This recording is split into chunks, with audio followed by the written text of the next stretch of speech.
This plot starts millions of years ago, but not on Vegeta, rather on Zeno's world. Daishinkan had a conversation with Zeno on whether they should test the mortals with two new universes, one with deities of an intellectual background and one with fighter background. Thinking for a moment, they think they shouldn't let the test go on for more than a couple billion years, so they start looking for individual races. So they create the two universes and give them a few million years of buffer before doing anything with them. At age 736, they scout the universes by mortal level, but they cannot find any fitting matches apart from Universe 7, where they find races for both contenders. The Tuffles for the intellect and the Saiyans for the combat-oriented deities. The intellectual will be a female Tuffle named Sheena, and the Saiyan fighter angel will obviously be Vegeta. So after Daishinkan and Zeno decided on everything, Grand Priest decides to turn the yet unborn babies into angels, and to give them a few years inside their own universes. And so with that, Prince Vegeta has been born healthy and strong. There were two problems with him though. He didn't look like a normal Saiyan at all. By facial features, he was the spitting image of King Vegeta. However, his skin is blue and his hair is white. Not only that, but his power is unreadable by scouting devices, meaning King Vegeta has no clue on just how potent his quote-unquote son is. On the other hand, on a ruined planet, a Tuffle girl gives birth, almost dying in the process, and Sheena was born. Sheena didn't look like a Tuffle either. Much like the Saiyan's reaction, her parents also thought she's not normal and thought she had some kind of sickness due to blue skin. Then they thought that maybe the king himself somehow got in the fetus and rebirthed. But they have to wait a couple more years to figure that out. Another thing, they couldn't figure her power level out either. Their only scouting device they had didn't even want a register key from Sheena. It's like she has none, which put the two Tuffle parents in a frenzy. The cries from Sheena brought the attention of the seeking Frieza force, and so they decided to kill all three of them. The two have died without even getting a good look at their newborn daughter, and Sheena couldn't die, no matter how much they tried. So they decided to take Sheena to Lord Frieza, so he gets to raise the child up to his standards. Grand Priest sees the backgrounds of those two aren't exactly the best, but has no fear, because in only 7 years, they will fully grow up and stay that way.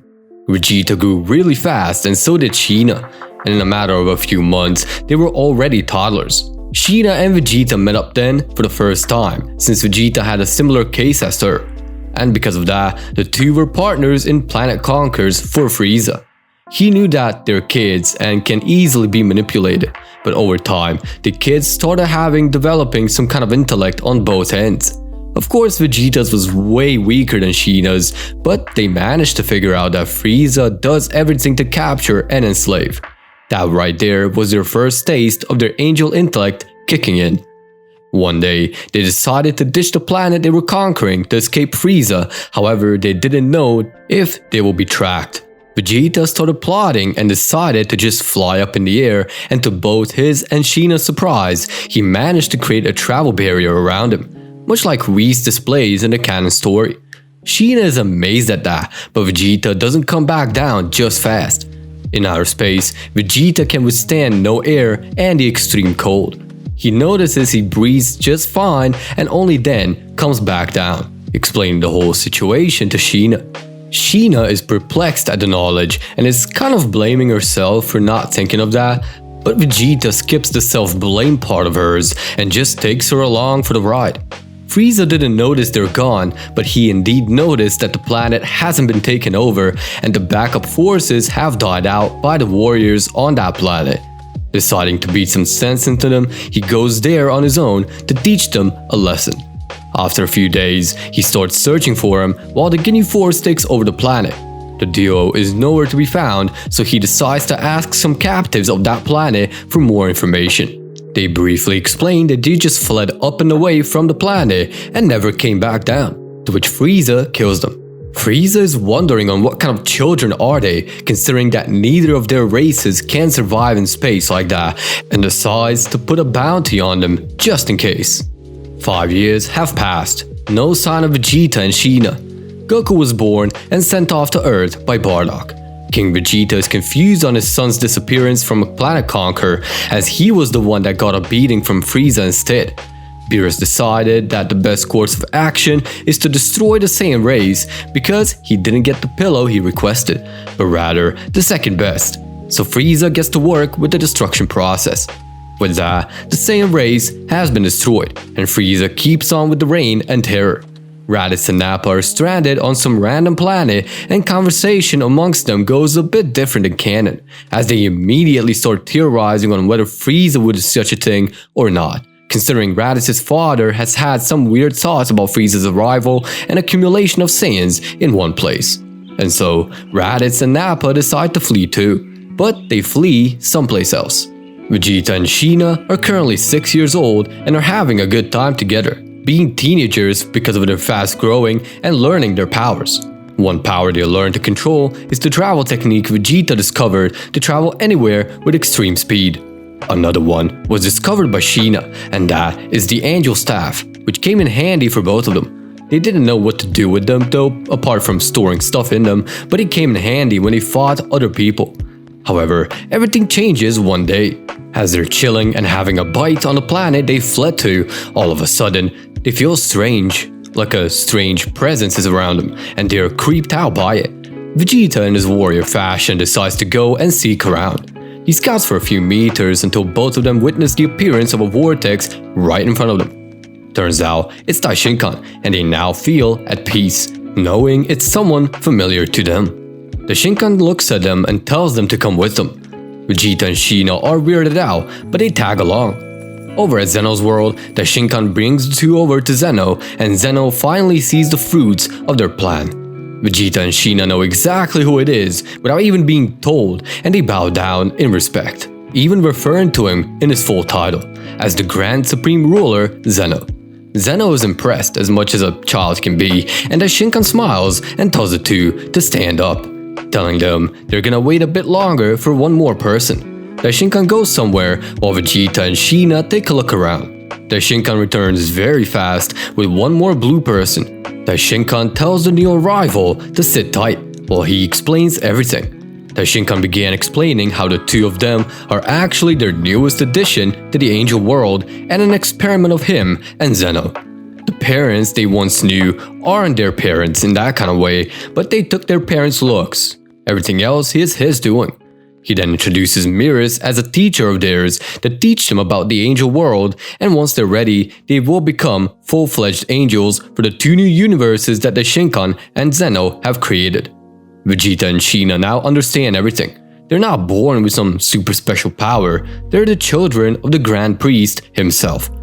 That done, Mirrors takes them along for the ride to train, and Grand Priest tells Mirrors he will do the final test to make sure that he's done a good job teaching. If he did, he will also be an angel, just out of commission until they decide to create yet another universe. Mirrors accepts, and he then starts training them. On Earth, Goku and the rest of the gang go through pretty much everything as in canon. Goku gets along with Bulma, meets Roshi and the gang, trains with all sorts of teachers to get more powerful, grows up training on Kami's lookout, fights Piccolo Jr., and all the way up until Raditz Saga, when Raditz arrives and takes Gohan, making Goku and Piccolo fight him off and kill him. The only difference being is that Raditz warns them about Nappa only, not Vegeta since he's not here in this case. Mirrors, Vegeta and Sheena start the training in an old realm, and the training is starting off well, but once they get to the whole Angel Staff part, that's where Vegeta has some issue because he hasn't used it much except gut his opponents with it and using it as a weapon. Sheena on the other hand has gotten the basics down quite fast and even figured out some things on her own. Meanwhile on Earth, the Z fighters are fighting off against Nappa and almost get him, but it took Goku to manage to defeat Nappa. Nappa decides to turn into a great ape and almost defeats them all, but Goku manages to burst the last of his Kaioken and hurt him big time, but still not get him back to base. Only when Yajirobe goes and cuts his tail off does Nappa stop the battle and disappear after Goku told Krillin not to kill him. With great hesitation, Krillin lets Nappa go and Nappa dips from the planet. The events from there go relatively the same, except that Vegeta isn't the one going to planet Namek, but Nappa. The storyline goes literally the same, all up until Moro Saga, but we'll get to that part shortly. While all that was going on, Vegeta and Sheena are training with mirrors and are doing really well. The first to get to the final test to get full angel powers is Sheena, and she passes with flying colors, having the intellect. Vegeta, on the other hand, didn't do so well in the brain part of learning, but was doing exceptionally well in fighting, and Mirrors understood that. So Mirrors told his father that Vegeta is way too much into fighting, to which Daishinkan said not to worry, as he has a plan for him. That being to let Vegeta fight anyone that harmed the universe, basically allowing Vegeta to fight for a great cause as an angel. Daishinkan tells his son to finish the training and to send him back for the final evaluation. Mirrors did his best, and Vegeta got the hang of it all, and so he was brought back to Daishinkan. Daishinkan tested all of the staff abilities, ranging from item storage to time reversibility, and then the test he never did to an angel yet, the fighting test. He knew he had permanent Ultra Instinct, but his fighting ability is top tier being of that race, so he tested his skill. Vegeta and Daishinkan broke out a small spar, and Vegeta had no issue dodging Daishinkan at half of his power.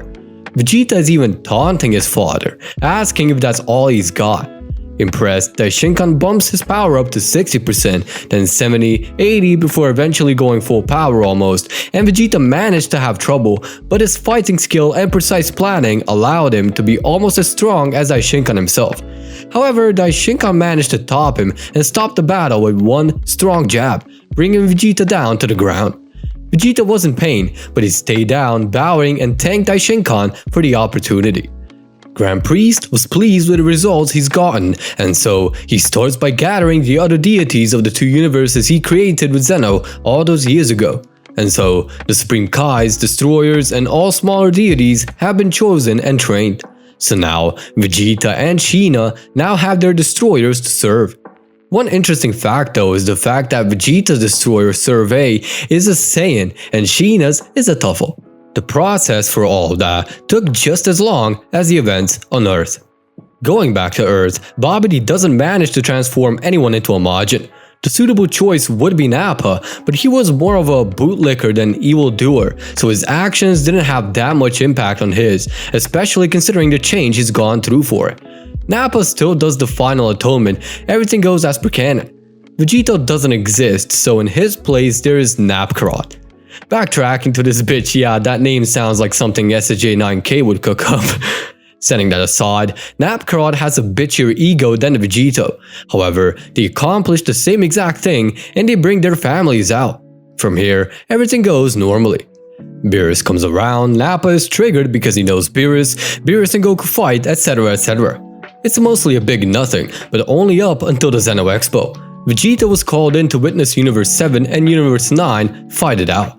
He was amazed that there are still fighters worthy to be called fighters in Universe 7. With intrigue, he goes to witness the expo, just to see.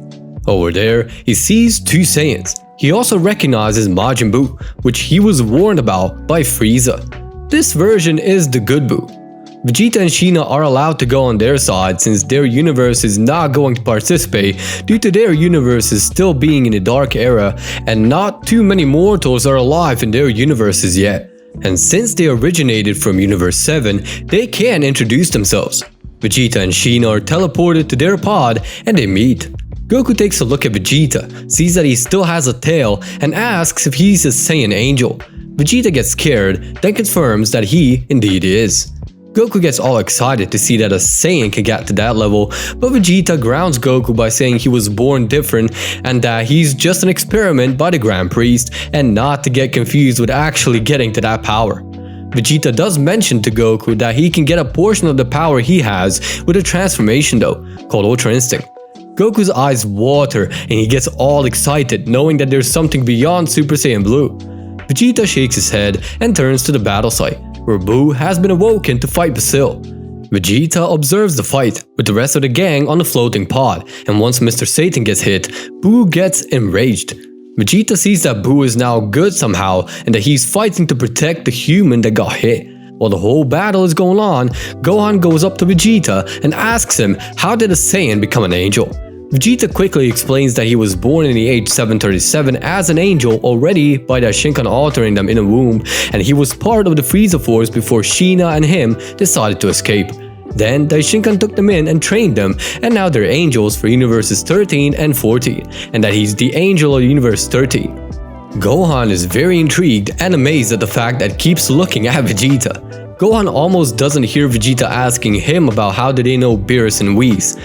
Gohan goes out of his thoughts and explains that Beerus fought his dad as a Super Saiyan God, and that's how they met him. Vegeta smiles and tells him that he would have probably done the same. Gohan then asks Vegeta if he can go Super Saiyan yet, to which Vegeta replies that he most likely cannot, since he technically is not a Saiyan, just has the mind and body of one. Gohan wanted to continue but stopped mid-breath and continued to watch the fight. Buu defeats Basil like normal, and now it's Gohan's turn to battle.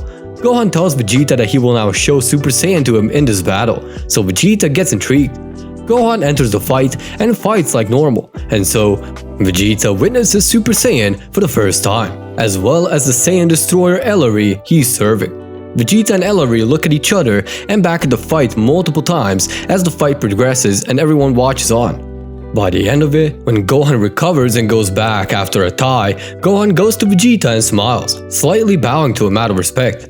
Vegeta turns his head, thinks for a moment, then asks Gohan if this is it. Vegeta then bursts an aura and enters his own Super Saiyan transformation.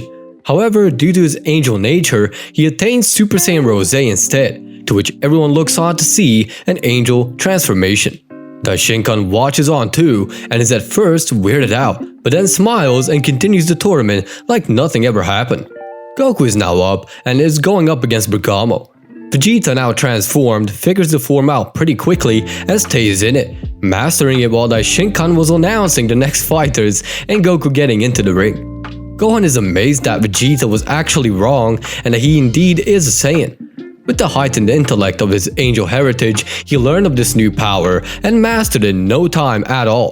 The Zeno Expo finishes, as well as that extra round with Tuffle and Goku, and so everyone goes home. However, Vegeta is being kept there by Daishinkan. Daishinkan tells Vegeta that he really shouldn't have the Saiyan powers, so he's unknowing of how he managed to do it. Vegeta says that he felt an organ inside of him get excited and his back starting to tingle, allowing him to transform. Daishinkan now has a new plan for Vegeta. Daishinkan tells Vegeta that this really shouldn't happen, but now that it did, he may actually have a plan for him. Vegeta listens carefully, and Daishinkan explains how way back in the past, they've had something called a Cosmos Vigilante. Basically someone who is above everyone else to set equilibrium in the cosmos. Vegeta likes the idea of that and accepts the deal, to which Daishinkan gets right to training Vegeta for it. Vegeta is curious about what will happen to Universe 13, and Grand Prix says that Beerus has already taken control of being the angel attendant for that universe. With that stone lifted off of Vegeta's heart, he goes and hands his angel staff off to Daishinkan to begin his training, telling him that his training is in his hands now. However, Daishinkan says he won't be training him. Rather, he's going to visit Universe 7 Saiyans he met over at the Zeno Expo to teach him more about the Saiyan part of him that stuck with him, that being the S cells within his body.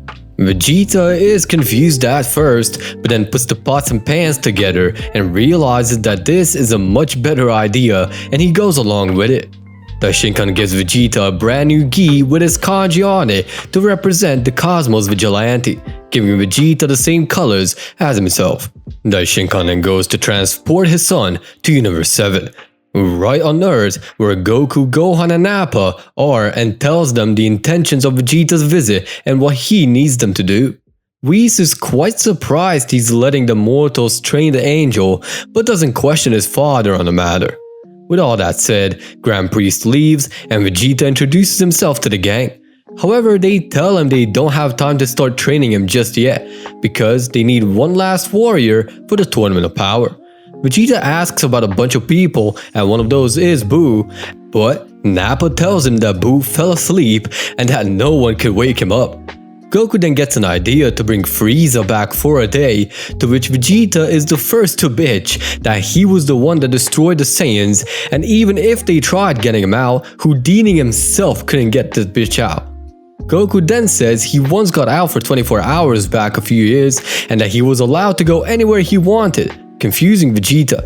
Everyone answers that it did happen, but they don't condone to let Frieza out, because who knows what he will do when free from his hell.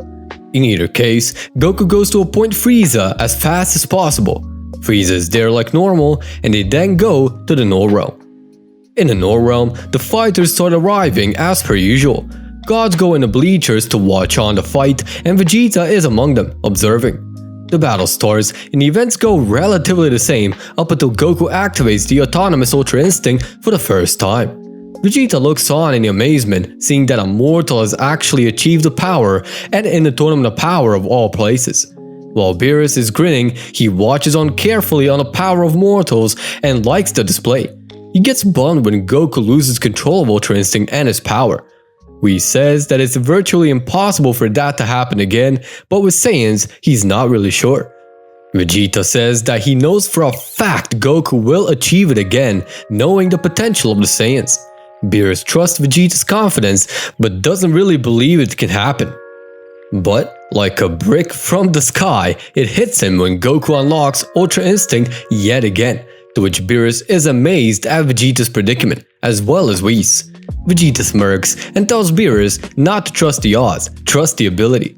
And so, the fight with Goku and Kefla commences as per the original. Vegeta observes, once again, starting to get the pride in the same race and their achievements, both from his universe and Universe 6. He knows that those two, once they go all out, might surpass Jiren, but considering they're Saiyans, they cannot swallow their pride and work together to achieve that.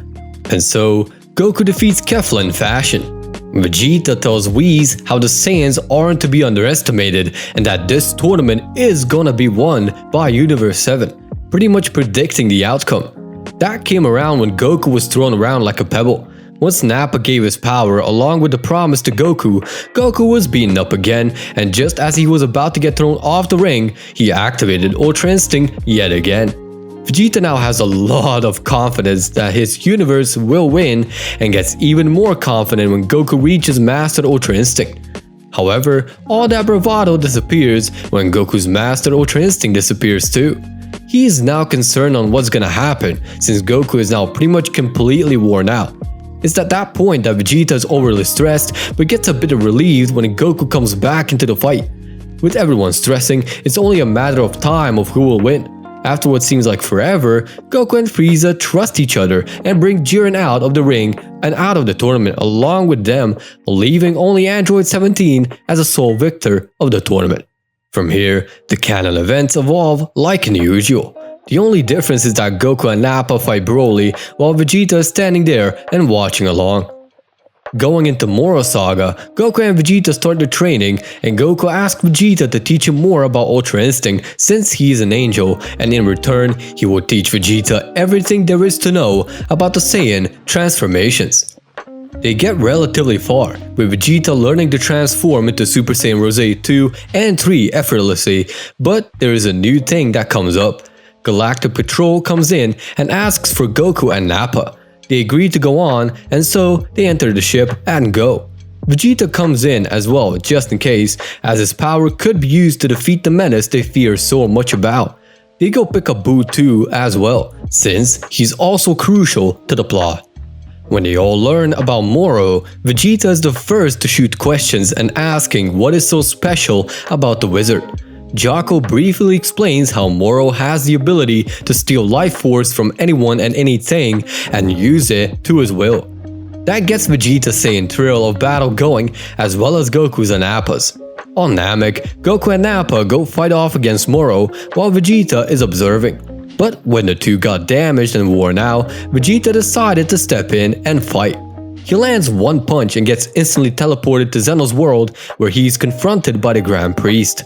Daishinkan questions Vegeta's motives to fight, and Vegeta has no reasonable excuse to it.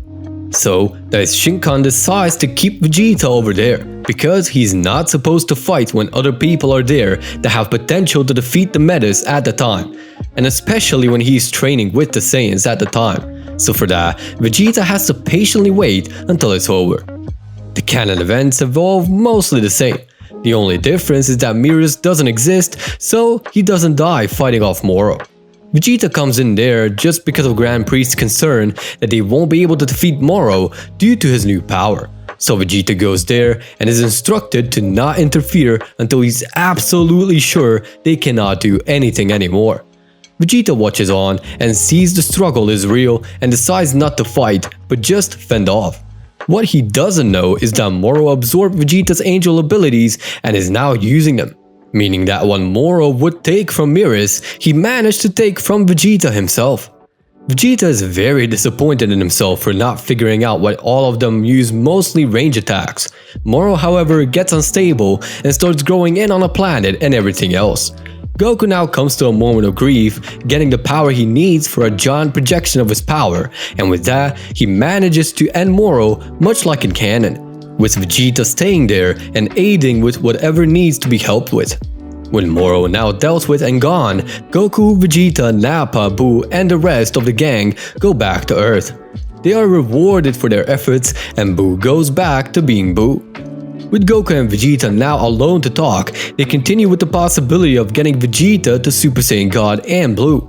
However, Whis chimes in, saying that as far as it concerns it all, Vegeta has finished the Saiyan training and he's technically free to go now. Vegeta tells them he will keep in touch and says goodbye for the time being, pressing the button and leaving to Zeno's world, where he is greeted by his father. Vegeta mentions that his training is over and that all he needs to do now is fully master everything else there is he learned from his Saiyans. Daishinkan is pleased and lets him go into his own dimension, where he can train and hone the rest of the skills he needs to master.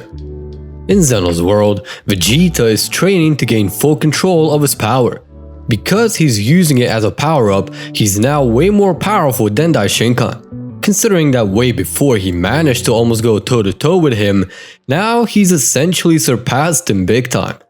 Back with the gang on Earth, the events of Granola arc go pretty much identically as they would in the manga, up until the arrival of Black Frieza. When Whis came up to pick them up, Whis told them that the prophecy of the Oracle Fish isn't necessarily for this universe, only like a Super Saiyan God was, and that it can also be a bit off too. But surprise, surprise, it was actually Frieza, as he essentially surpassed every mortal and destroyer in the cosmos big time. So he left Goku and Vegeta alive just because he knows for a fact they're not gonna get any more powerful anytime soon, considering he trained for 10 years inside of the time chamber. Grand Priest, on the other hand, is looking on to see that Frieza has indeed taken over the place and beginning his conquers. He has concerns on multiple matters, but his main concern is Frieza as of right now. He decides to let Vegeta finish his mastery and train himself in combat too before going out to stop Frieza. With some time took thinking, Daishinkan decides to go to Vegeta to give him one last thing to master. Then Daishinkan starts training Vegeta an ability to wipe the impure thoughts out of an opponent's brain, making them pure. To Daishinkan it's easy since angels like him are born with it, but for Vegeta it's extremely tough to learn and master. But he has to listen to the instructions of his father, even though it will take a while. During all of this, Frieza has taken over Planet Cereal already and has killed off anyone trying to stand in his way stupid enough to fight him in this new form of his. And so, his new life begins, free of worry that someone can go ahead and challenge him and defeat him. He then goes full swing and starts conquering according to his plan. Beerus notices the situation but cannot do shit anymore. He knows if he gets involved, he will only get killed, and that will mean either Frieza will become a destroyer or Nappa becomes a destroyer. In either case, he doesn't want to involve himself in a battle he cannot win. However, he does tell Goku and Nappa he's joining in on them training to defeat Frieza, which surprises not only Whis but the Saiyans too. Granola is just downright confused because he didn't know anything they're talking about, and so they all decide to go to Earth and train up in the time chamber. Goku, Nappa, Granola, Beerus, and Whis all head towards Earth. What they don't know is that Frieza is also going to Earth to destroy it, now that he actually can't do it without any repercussion. The first to arrive on Earth are the Saiyans and the gang, and they ask Dende for the time chamber so that they can go in. Dende lets it be without any questions, and they go in, starting their training. Not long after, Frieza came by to Earth and looked at it and all the people on it, as everyone ran away in fear of the unknown. Gohan was the first responder at the scene, followed by Piccolo, Trunks and Goten, both of which are a bit grown up. Frieza looks on to fight Gohan for one last time before destroying the Earth. Gohan gets in his stance and begins to fight. As the Super Saiyan 1 and 2, he cannot do shit. Powering up higher, he reaches Mystic and fights like he means it. However, Frieza doesn't even budge. Rather, he taunts Gohan for just being as weak as his father and kicking him down to the ground. Gohan is out of commission for a bit as Goten and Trunks power up and fuse into Gotenks. Piccolo is on guard and waiting for Frieza to attack. Goten and Trunks power up to Super Saiyan 3 and try ending it all quickly. Their power, however, is not enough even compared to Piccolo, so the Fusion and the Namekian duo attempt to attack at the same time. In the meantime, Gohan is preparing a special beam cannon from underneath the battle area, waiting until it's fully charged up to at least damage Frieza. Piccolo notices and then waits until the attack is ready, using his extendable arms to trap Frieza as Gohan shoots the beam. It creates an explosion, but Frieza comes out of it uninjured, with Piccolo's arm completely destroyed. Regrowing it, Piccolo gets angry and attacks, but is quickly killed off by Frieza, who then looks at Gotenks, who is scared shitless. As Frieza is rushing for the attack, Gotenks unfuses back into Goten and Trunks, essentially saving them. Gohan, however, is not doing great. He's watching on to Piccolo's lifeless body and snaps, much like in the Cell Saga. Snapping, he transforms into his beast mode for the first time and looks onto Frieza menacingly. Frieza is amazed at this new development but has no concern and goes Golden Frieza and goes to town beating Gohan's ass. Since Frieza is way more powerful than he used to be, his golden form is quite a bit stronger. Gohan is on his last legs at this point, still in his beast mode. Frieza is amazed at what Goku's brat is managing to achieve, so he gives Gohan quite a view by transforming into his black form. Gohan feels the pressure and power of the form, accepting the obvious loss and hoping his father and Nappa come to aid. Frieza powers up a blast and destroys the Earth with it, with Gohan dying along with everyone else. In his last moments, Gohan apologizes to his wife, daughter, and the entire Earth he failed to protect, even with all his might. With Earth gone, Frieza is safe to do as he pleases, knowing those two Saiyans will grieve for quite some time. In the time chamber, Goku and Nappa share a fist-to-fist and shake the whole place down. However, they see the whole station essentially disappear into thin air. Goku starts blaming Nappa and vice versa, but Whis stops them and explains that they might have just surpassed the time limit of their time chamber. Goku says that then they removed the people limit and time limit long ago and there shouldn't be any issue. Whis is surprised and takes a look at his staff, with Beerus asking if it is what he thinks it is. Whis confirms the suspicion and Nappa is curious, along with everyone else. Beerus says that the host planet is gone, confusing everyone and making Whis tell them that Earth has been destroyed. Rewinding back, they see Frieza essentially throw a blast into the planet and destroying it with one quick and massive explosion. Goku and Nappa are infuriated. Granola is sad because of their home planet getting destroyed, and Beerus is angry because he won't get any good food ever again. Goku and Nappa now bitch on how they're going to get out. Nappa remembers himself basically destroying the time chamber from the inside and knows how to get out, telling the rest to go with Whis as he goes into a Super Saiyan Blue form. Whis then gets everyone safe in his travel bubble, and with that, Nappa powers up, screaming to hell and back and creating a wormhole to go through into the debris left over from Earth. Nappa is the first to get out, and then Whis with the rest. Nappa joins Whis and they then travel back to Beerus' world. However, when they get there, it doesn't exist either. Oracle Fish is floating in empty space and scared when confronted by Whis, as Beerus asks what happened. Oracle explains that Frieza also found his place and asked for him, to which Oracle didn't know, and so the planet and surrounding moons were destroyed. Granola then suggests going back to cereal, as it should be safe now with the heaters and Frieza gone. Monaito is still there, but dead along with the Dragon Balls. Granola gets angry and swears to kill Frieza by his own hands. So for now, cereal is now their new training ground, with Goku getting a plan to get one more person aboard. On Vampa, Broly is hanging out with Chila and Lemmo, and they are enjoying their time there. Lemmo prepares an amazing meal for the three of them, and so they get to feasting. Chila tells Broly how the amount of food he eats is not normal and that he should stop stuffing his face. Broly doesn't understand what they mean and continues gulping out food. Goku then arrives. Chila already assumes why and calls out to Goku that they are eating and to come back later. But Goku isn't here to train, but to a point. He's taken to Broly and Goku explains the whole thing to Broly, while Broly is stuffing his face. Broly knows that Frieza is a bad guy and asks where he is to fight him again. However, Goku mentions how Frieza is now more powerful than any of them, maybe even Vegeta too. Broly understands, and so all three of them are taken to their new hideout by Goku. With Broly on their side, they now begin training and plotting.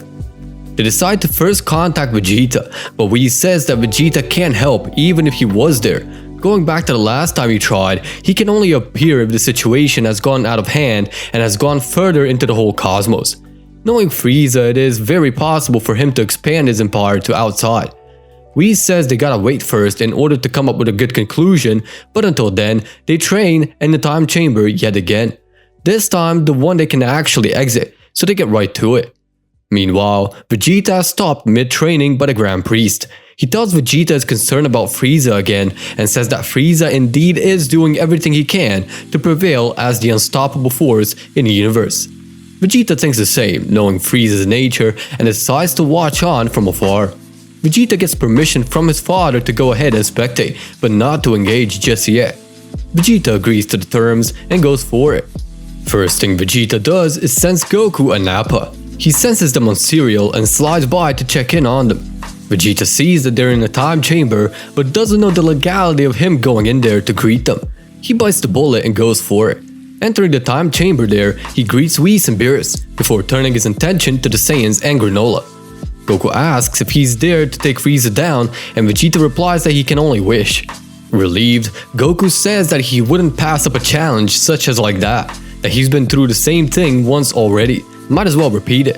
Goku is excited because his Ultra Instinct is one step closer to a new level, and Nappa is one step closer to a new stage of Ultra Ego. Vegeta senses that he might not be needed after all, but with Frieza's potential, he is not sure. When asking for how long they've been in there, Goku says it's currently their third year in here. They came back out for a few hours here and there, but came right back in and continued. Vegeta sees that he really won't be needed, so he just hangs out with them and trains them to hone their skill better. Once they exit the time chamber about another 9 months later, they are ready to square up against Frieza and end his tyranny once and for all. Broly, on the other hand, has been training too for those 3 years inside of the time chamber. He's much more patient, stoic, and collected. When Lemmo and Chilai see him like that, they mention to him that he's a changed person, with Chilai apparently joking that her sweet Broly is now gone. Broly looks at her with a stern gaze, but switches to a nice smile she knows, and he replies like a normal person for the first time. That confuses both Chilai and Lemmo, seeing Broly actually civilized and normal, having spent time with the Saiyans. They already spent time with him, but this time it really did pay off, since Broly was looking on to the interactions of Goku and the gang when they were speaking to each other. So Broly is now pretty normal. He also has a massive power level, and Goku has a plan for him and Broly. So their next objective is to find Frieza and defeat him once and for all, with Beerus or Nappa finishing the job and destroying the tyrant to prevent anything else from happening, like escapes and revivals, ever again. Frieza is currently on Namek and is conquering it for their Dragon Balls, thinking that it would be nice if he just wished himself strength or to nerf the Saiyans. And so with him there, Goku and the gang arrive. Goku, Nappa, and Broly are all there and getting ready for battle. Goku uses his perfected Ultra Instinct thanks to Whis' and Vegeta's training. Nappa goes into Ultra Ego thanks to Beerus, and Broly goes into his legendary Super Saiyan thanks to the efforts of Goku and Nappa teaching him proper control. Goku decides to go first against Nappa's wishes, and Broly is just standing there just in case. Vegeta, Beerus, and Whis are watching on to see the fight, hoping that Goku will be more than enough to defeat Frieza. However, as much as Goku manages to pack Frieza into the dirt, Frieza isn't concerned and is just laughing maniacally. He powers up a little bit, making Goku's power a mere shadow and kicking him hard in the gut. Frieza tells the gang that the efforts are all in vain and that they cannot win. Beerus then steps in battle, willing to die for his universe. Frieza tells Beerus that his time as a destroyer is over, that he will take over as the next destroyer of Universe 7 and rule the cosmos while at it. Beerus knows he cannot do much, but still tries what he can, with Nappa in his Ultra Ego aiding Beerus in battle. Those two also fail miserably and in the ground, with Nappa dying. Vegeta looks around, then looks at Whis and sees that Whis is getting concerned. Vegeta then steps in, taking his gi off and fights how he used to years back. Frieza is making fun of Vegeta at first, then realizes exactly who it is and gets slightly concerned. Vegeta tells Frieza that now that he figured it out, he will pull no punches whatsoever. Frieza gets cocky and starts taunting Vegeta before rushing him. Vegeta starts dodging at first just to see the power of Frieza and sees that he indeed has the upper hand. Vegeta keeps on dodging the attacks, with Frieza getting madder and madder. Frieza then goes to power up all the way, knowing that he eventually will lose the power soon despite training it. Vegeta sees that Frieza indeed is really powerful and is at a third of Whis' power. It is of no concern to Vegeta, so Vegeta keeps weaving the attacks like they're nothing, knowing that no one can get to his level anytime soon, nor have potential for that at the current time. Vegeta guts Frieza and punches the black form out of him, with him going back to base. However, he still can use the golden form, so Frieza uses it without second thought and tries continuing the fight. But Vegeta easily evades and tells Goku it's his time to retaliate and end Frieza once and for all. Goku powers back up to perfected Ultra Instinct and goes to finish Frieza off. Frieza is now on his last stand and cannot continue the battle anymore. With that done, Beerus tells Nappa to destroy Frieza at once. Nappa is glad to do so, but gives a speech to him first. He speaks on the behalf of the entire Saiyan race. Once it's done and Frieza heard what Nappa had to say, Nappa goes ahead and powers up a Hakai Blast, shooting at Frieza. Frieza tries resisting, but his base power is nothing compared to the strength of Ultra Ego, and so Frieza gets destroyed. Vegeta smirks that he finally got the opportunity to do something, but didn't know if he can continue, so he led it to the Saiyans to finish him off. In either case, Goku and Nappa dap each other up and go to Vegeta to thank him. Vegeta says no worries, but he's worried about what Grand Priest will say. And so he excuses himself and tells them he'll catch up later and dips out of there. Over at Zeno's world, Vegeta meets up with his father and tells him of the events that unfolded. Daishinkan says he's seen it all and that he's quite proud, that he handled the situation well, and that now he knows that he's more than cut enough for a job of a vigilante. Vegeta takes those words in very well, thanks his father for the opportunity, and goes back to training. Now that Frieza is gone, Beerus and Whis decide to fix as much damage as they possibly could, while Goku and Nappa go back to training because they saw that someone even more powerful can arise, getting motivated to train even harder. But first, they gathered the Namekian Dragon Balls and summoned Porunga to wish back the Earth and all its inhabitants first. The wish is made and Earth is back, along with the Earthlings and the Z fighters that were killed off by Frieza's final attack. However, not all is nice and neat, because on a random planet, Universe 7, Cooler witnesses his brother falling and getting killed off after training for those 10 years within the time chamber. Getting angry, he decides to take on the job and train for much longer than those 10 years so that he can actually surpass the Saiyans, including Vegeta, so that his brother's legacy is continued in a way. And so with that, the training to surpass his brother and everyone in the cosmos now begins. It took a month to get everything up and running in the universe. Beerus and Whis took on the task to gather the Super Dragon Balls and revert all the damage done by Frieza in the past few days he's been active. That also revives the heaters, so Beerus went to finish them off on his own by destroying them. Beerus finally started taking his job seriously once again and sees that the universe can't be at peace for a long time, but eventually something new will arrive for him to deal with, so it's only a matter of time. Goku and Nappa went back to the Earth's time chamber to train up, and they stayed there for quite a long time. They stayed for approximately 5 years and are getting quite old due to spending so much time training.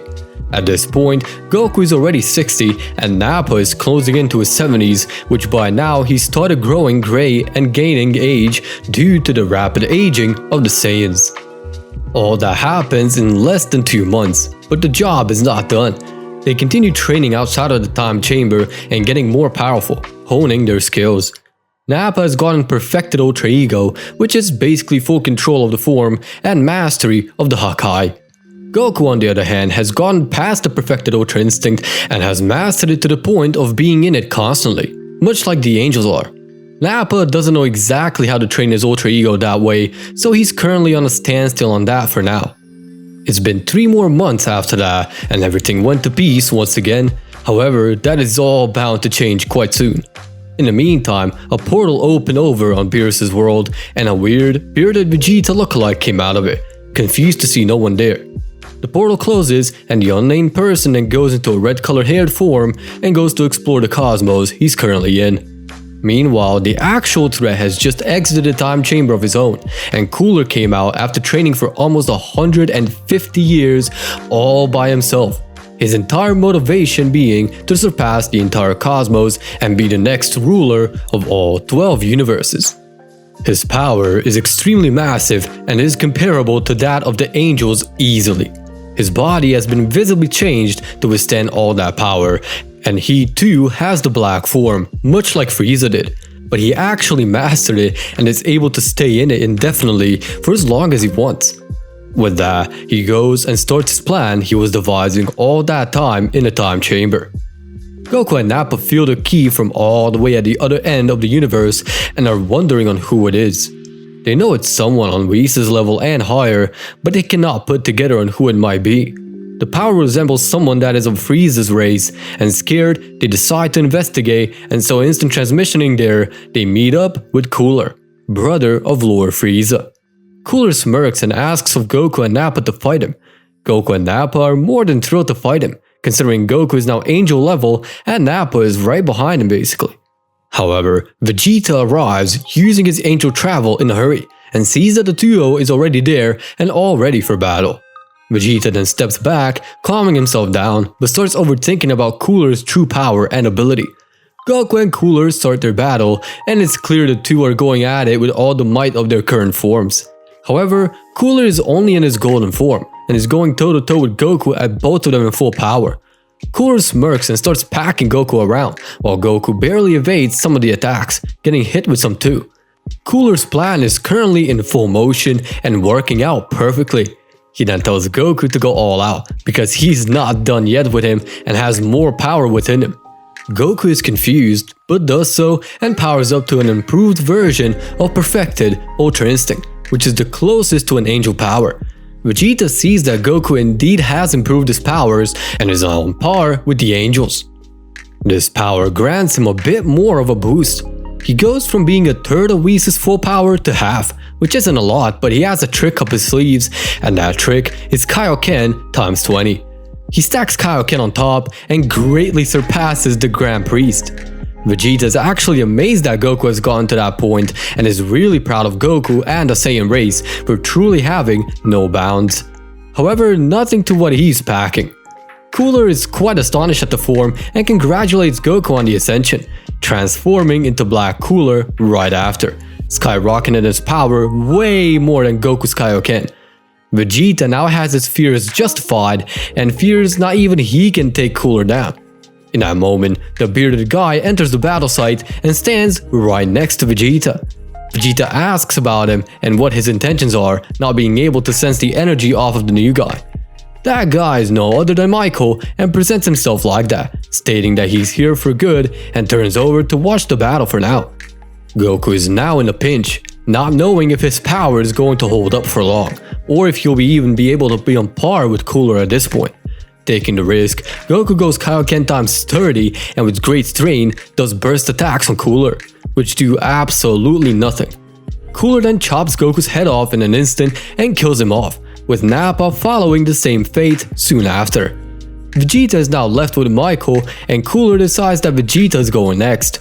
Michael would like a display of power, so he observes as Vegeta goes Super Saiyan 3 Rose and commences the battle with Cooler.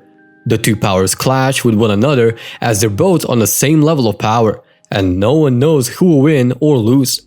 Michael watches on, seeing that Vegeta is really powerful and beyond anyone he ever saw, and observes the battle with a smile on his face. Cooler is putting up quite the fight, but Vegeta is more powerful than Cooler by double and is toying with Cooler. Cooler is trying his best, but Vegeta decides to dodge, which infuriates Cooler. Vegeta really wanted to fight, but he was taught not to play with his enemy, so he went and invaded on one heavy hit Cooler was trying to deal, and with an opening right there, Vegeta put his foot through Cooler's stomach. That got Cooler back to his base form, and he started bleeding out. Grand Priest has appointed Grand Zeno prior to the deal with Cooler once Vegeta has defeated him, and Vegeta presses his own Zeno button to summon him to the location. Zeno arrives and shoots a deletion blast right at Cooler, erasing him from existence. Vegeta and Zeno look at each other and Vegeta gives Zeno a thumbs up. Whis then comes by along with Michael, congratulating Vegeta in his first successful vengeance. Vegeta though is more interested in Michael, who has been waiting to have a conversation with Vegeta. Once it's just the two of them, Vegeta and Michael begin with the conversation. Michael introduces himself, where he comes from, what his form is, and why he's here. Vegeta is amazed that there's something beyond timelines, but completely different timelines with different rules and everything.